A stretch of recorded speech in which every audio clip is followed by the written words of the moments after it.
হযরত ইয়াকুব আলাইহিস সালাম কলিজার টুকরা সন্তান হযরত ইউসুফ আলাইহিস সালামের জন্য তার মনটা পাগল ছিল। এত সুন্দর করে আল্লাহ তারে বানাইছিলেন, এত তিনি ছিলেন সৌন্দর্যের পিরামিড, যারে দেখলে চোখ ফিরানো যায় না, এমন সুন্দর সুপুরুষ যারে দেখে সেই যুগের সুন্দরী যুবতী মেয়েরা রূপের মোহে পড়ে নিজেদের আঙ্গুলগুলি কেটে ফেলে দিয়েছিল। রূপের মোহে এমন অবশ হয়ে গেছে, আঙ্গুল কেটেছে, হাত কেটেছে, টের পায় নাই।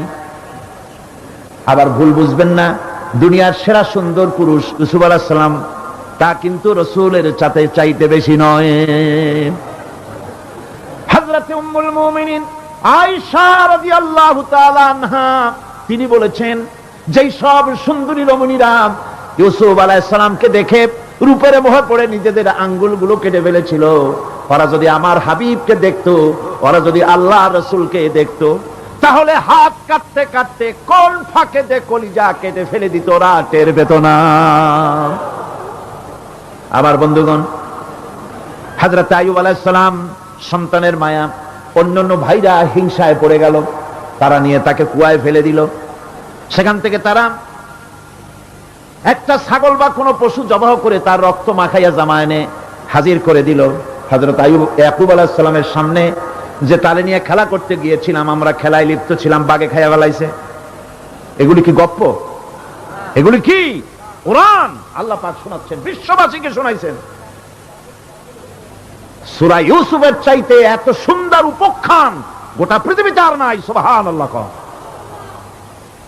অনেকে ইউসুফ জুলাইখার কেসা খুব মজা করে পড়ে, ফুর্তি করে, প্রেমের গল্প পড়ে। এটা কোনো প্রেমের গল্প নয়।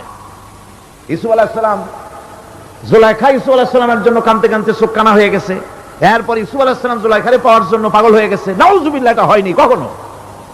তিনি আল্লাহর পয়গম্বর, আর আল্লাহ কেমনে তারে বাঁচিয়েছেন? যখন জুলাইখা ঘরের ভিতরে সুন্দর করে যৌন উন্মাদনামূলক চিত্র অঙ্কিত করে ঘরের মধ্যে আটকায় দিয়েছে, তালা লাগায় দিয়েছে, আর নিজে যৌন উদ্দীপক কাপড় চোপড় পরেছে না পরার মতোই। সে যুগের সুন্দরী মেয়ে জুলাইখা, তার কুপ্রবৃত্তিকে চরিতার্থ করার জন্য আহ্বান করা হয়েছে। হযরত ইউসুফ আলাইহিস সালাম লক্ষ্য করে দেখলেন এমন জায়গায় এখান থেকে পালাবার তো পথ নাই, দরজা বন্ধ করে দিয়েছে। তিনি শুধু তখন কেবলমাত্র আল্লাহ রব্বুল আলামিনকে ভয় করলেন। আল্লাহকে ভয় করে আল্লাহর নাম নিয়ে যখন তালাবদ্ধ দরজার দিকে দৌড় দিয়েছেন, আল্লাহ রব্বুল আলামিন আপন কুদরতে তালাগুলি খুলে দরজা তার জন্য উন্মুক্ত করে দিলেন।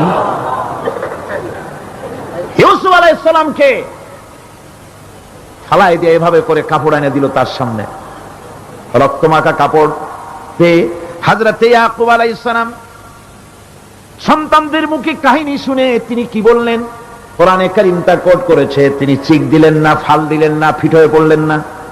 তিনি বললেন, কলিজার টুকরা সন্তান তার মরার খবর শুনেছেন। তিনি বললেন কি? ফাসাবরুন জামিলুন ওয়াল্লাহুল মুস্তাআনু আলা মা তাসিফুন। আমি উত্তম সবর অবলম্বন করব। তোমরা যে কাহিনী রচনা করেছো এর বেলায় আমি আল্লাহর কাছে সাহায্য চাই। আমি উত্তম সবর অবলম্বন করব।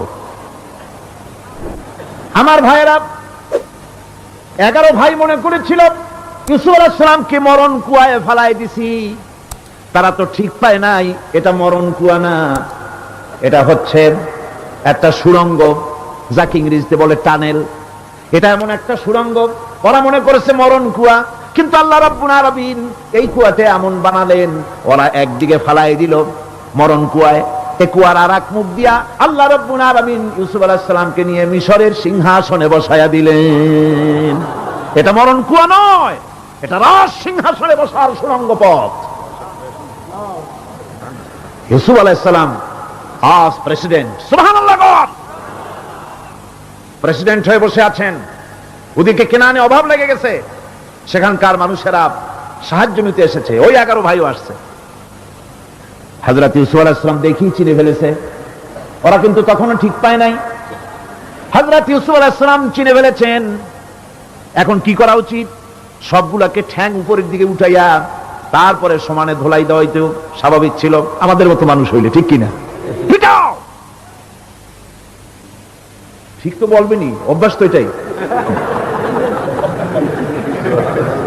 হযরত ইউসুফ আলাইহিস সালাম তাদের সামনে পরিচয় দিলেন। তারা যখন বুঝতে পারল, লজ্জায় তাদের মাথা হেট হয়ে গেল। হযরত, তারা এক তো লজ্জা, আর 2 নম্বরের ভয়, জান নিয়া কেনানে কেউ ফিরে যাইতে পারবো না। এখন অবস্থা হয়েছে যে জীবনই যায় নাকি এখানে। হযরত ইউসুফ আলাইহিস সালাম ভাইদের এই করুণ দুরবস্থা বুঝতে পারলেন। বুঝে চরম ধৈর্য ধরে তিনি কি বললেন? তিনি বললেন, লা তাসরিবা আলাইকুমুল ইয়াউম, ও ভাইরা, তোমাদের বিরুদ্ধে আমার কোনো ক্ষোভ নাই, দুঃখ নাই, বিদ্বেষ নাই, হিংসা নাই, আল্লাহর রাস্তে মাফ করে দিলাম। সুবহানাল্লাহ। এর নাম পয়গম্বর। এর নাম কি? পয়গম্বর। কিসের লেনিন, কিসের মার্কস? জওয়ানেরা, ভুল পথে মানুষ চলেছিল। আলহামদুলিল্লাহ, আল্লাহ এগুলারে